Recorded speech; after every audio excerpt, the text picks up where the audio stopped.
I received the invitation by accident, forwarded to my email by my accountant, who handled the property management. Housewarming party at 847 Riverside Estate. Join us in celebrating our new home. Jason and Victoria Thornton. 847 Riverside Estate. My property. The mansion I purchased 12 years ago as an investment. And Jason was my son. The son who told his fiancée 5 years ago that his mother was dead.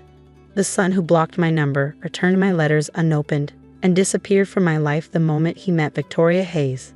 Heiress to the Hayes Hotel empire.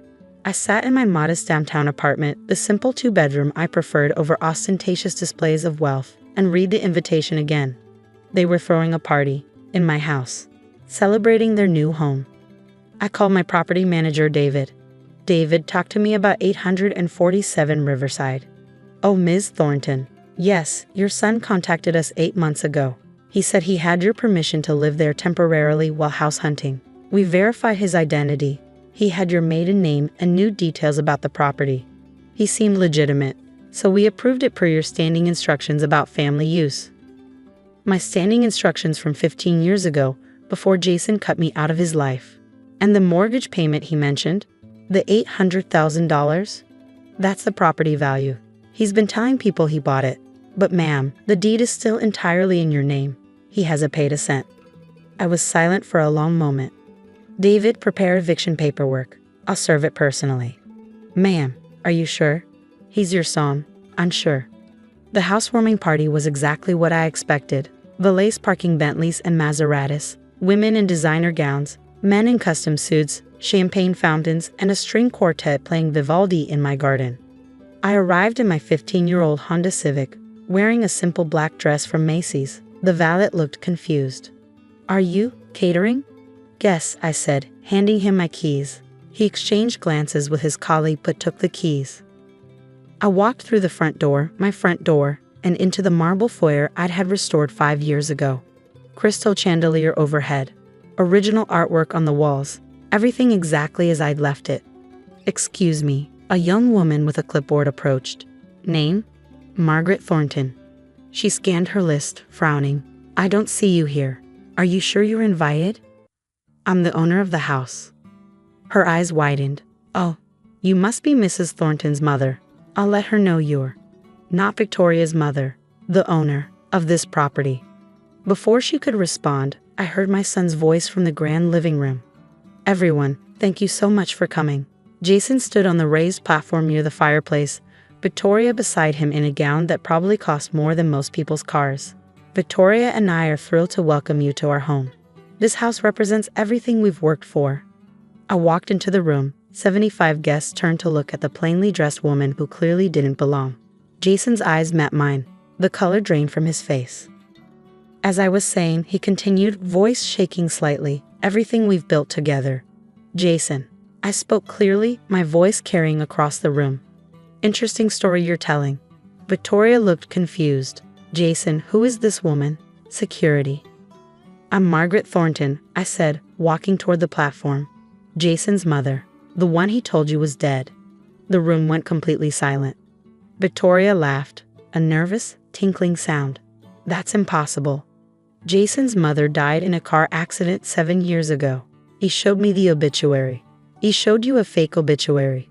I'm very much alive, and I own this house. That's ridiculous, Victoria snapped. We bought this house 8 months ago. We have the papers. You have a lease agreement, I corrected, signed by my property manager, allowing temporary occupancy. You don't have a deed. You don't have a mortgage. You don't own anything. I pulled out the folder I'd been carrying and handed it to Victoria. Property deed, recorded 12 years ago. Margaret Ann Thornton, sole owner, along with a notice to vacate within 30 days. Victoria opened the folder, her hands trembling. Her face went white as she read, then her eyes rolled back and she collapsed. The room erupted in chaos. People rushed to help Victoria.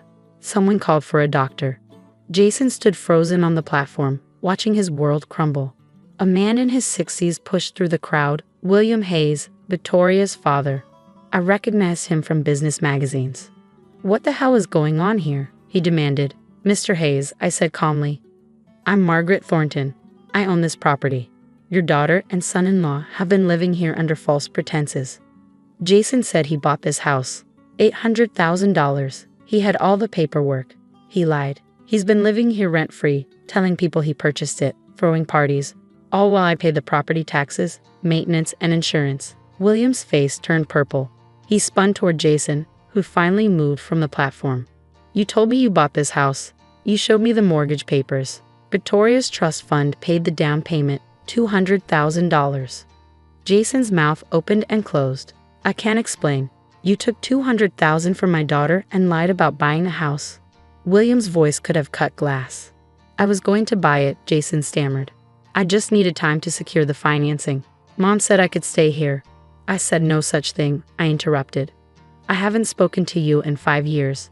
Not since you told Victoria I was dead so she wouldn't question why you had no family at your wedding. Victoria had recovered enough to sit up, supported by friends. Jason, tell me this isn't true. Tell me your mother didn't just serve us an eviction notice at our housewarming party. Victoria, honey, I can fix this. Answer the question, she shrieked. Is this your mother? The one you said died? Jason looked at me, then at Victoria, then at the 75 guests watching this unfold. Yes. Victoria made a sound like a wounded animal. A woman in the crowd spoke up. Wait, if he lied about buying the house and his mother being dead, what else did he lie about? Another voice. Didn't he say he went to Harvard Business School? Jason's face confirmed the answer before he spoke. And that executive position at Hayes Industries? Someone else asked. William Hayes stepped forward. What executive position? Jason works in our marketing department, entry level. Has for 4 years. Never been promoted. The crowd began murmuring, pieces clicking into place. I watched my son stand there, every lie unraveling, every fiction he constructed collapsing around him. Jason, I said quietly. Why? Because you embarrassed me, he exploded. Living in that tiny apartment, driving that old car, working at a community center. Victoria's family has money, power, status. What was I supposed to say? My mom lives like she's poor even though she's not. I live modestly because I choose to, because I don't need to prove anything to anyone. Well, I do. I needed Victoria to see me as someone worthy, someone from her world. Not the son of a woman who shops at thrift stores and volunteers at homeless shelters. Victoria was crying now. You said you came from old money, that your family had estates and investments. We do, I said. Or rather, I do. I have a real estate portfolio worth about $87 million. I own 43 properties across 6 states, including this one. I also own the building where the Hayes Hotel corporate offices are located. Small world. William Hayes' eyes narrowed. Margaret Thornton, NT Properties. You're the landlord who refused to negotiate our lease renewal last year. You wanted to pay below market rate because you assumed I needed the money. I don't negotiate with people who try to take advantage. You own the Hayes building, Victoria whispered. And the restaurant where you had your rehearsal dinner. And the boutique where you bought that dress. And the art gallery where Jason proposed to you. I let that sink in. I built a real estate empire over 30 years. Started with one small rental property and grew it through careful investment and hard work. I lived modestly so I could reinvest profits. I drove old cars so I could buy new buildings. I chose substance over appearance. Then why didn't you help Jason? Someone asked. If you're so rich, why let him struggle? Because he never asked. He cut me out of his life, told his fiancée I was dead, and disappeared. I sent letters, called, tried to reach out. Everything came back unopened. He made his choice. Jason's voice was barely a whisper. You could have told Victoria the truth. You could have exposed me any time. I could have. I chose not to. I wanted to see if you'd come clean. If you choose honesty over fiction. If you choose your real mother over your fake identity.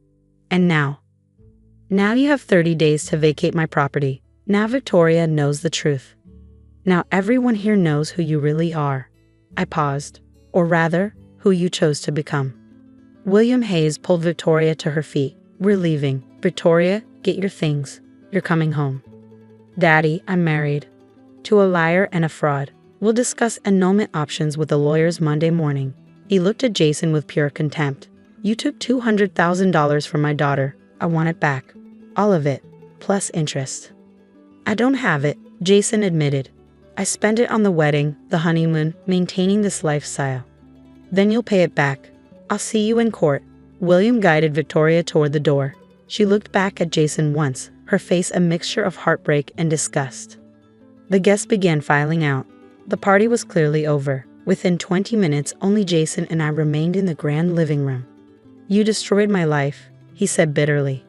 No, Jason, you destroyed your own life. I just stopped participating in your fiction. What am I supposed to do now? Victoria's leaving me. Her father's suing me. I have no job. They'll fire me as soon as this gets out. I have nowhere to live.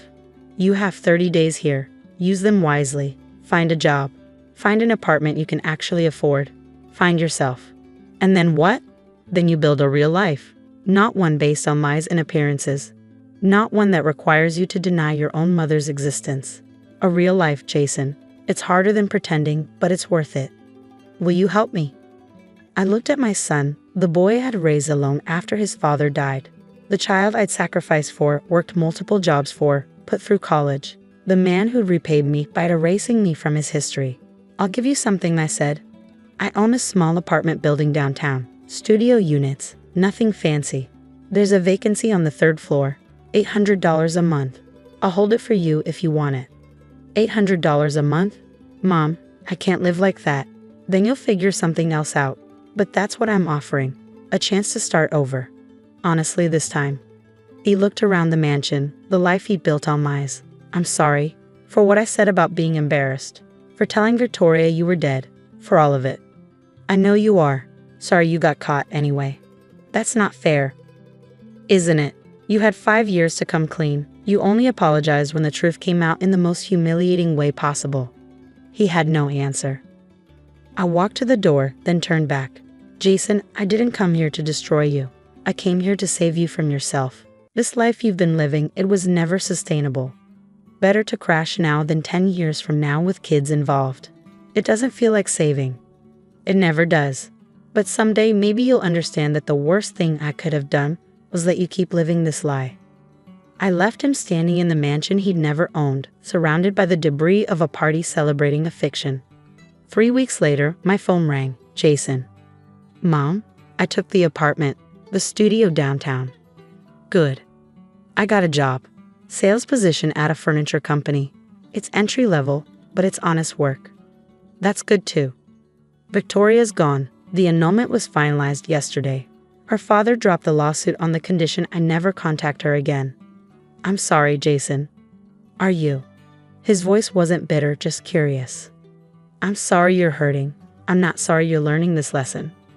Silence. Then, would you have dinner with me? At that diner you like. The one you tried to take me to before Victoria and I got engaged. Betty's place? Yeah, I remember now. I told you it was too cheap. That people would see us there. And now? Now I eat there twice a week because it's all I can afford. And you know what? The food's actually really good. I smiled. Sunday at 6. I'll be there. Sunday evening, I arrived at Betty's place to find Jason already in a booth, wearing jeans and a simple button-down shirt. No designer labels. No pretense. You look different, I said, sliding into the seat across from him. I am different. Or maybe I'm finally myself. He pushed a menu toward me. I'm buying. Well, I'm buying within reason. I have a budget now. I'm proud of you. For what? Losing everything? Destroying my marriage? Becoming a cautionary tale? For starting over. That takes courage. We ordered burgers and fries, nothing fancy, and we talked. Really talked. For the first time in 5 years, Jason asked about my life, my properties, my volunteer work, my choices. And I asked about his, not the lies, but the truth underneath. Why he felt so inadequate. Why approval from strangers had mattered more than authenticity with family. I wanted to be someone, he admitted. You already were someone, Jason. You just didn't value who that was. I do now. I have to. It's all I've got left. It's more than you think. As we left the diner, Jason paused. Mom, can I ask you something? Why didn't he just let me have the house? You have 43 properties. What's one mansion to you? Because giving you the house would have meant endorsing the lie, enabling the fiction, watching you build a life on a foundation of sand. I touched his arm. I couldn't save you from falling, Jason, but I could make sure that when you hit bottom, it was on solid ground. He nodded slowly. The studio apartment, the honest job, the real life. Exactly. It's harder than I thought it would be. The best things usually are. We said goodbye in the parking lot. As I drove away, I watched in my rearview mirror as my son got into a 10-year-old Toyota, no more borrowed Maseratis. He looked smaller than he had at that housewarming party, but also more real. And that was worth more than any mansion I owned.